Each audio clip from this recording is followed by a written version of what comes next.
కువలయ శ్యామని కొలువు చేసిన నాకు జీతమెందుకు ముట్ట జప్పవైతి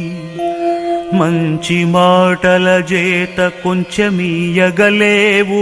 కలహమౌనిక జుమ్మి ఖండితముగా నీవు సాధువుగానింత పర్యంతంబు చనువు చే నిన్నాళ్ళు జరుపవలసే ఇకనే సహింప నీవిప్పుడు నన్నేమైన శిక్ష చేసిన చేయు సిద్ధమైతి నేడు కరుణింపకుంటివా నిశ్చయముగ తెగబడెద చూడు నీతోడ జగడమునకు భూషణ వికాస శ్రీధర్మపుర నివాస దుష్ట సంహార నరసింహ దురిత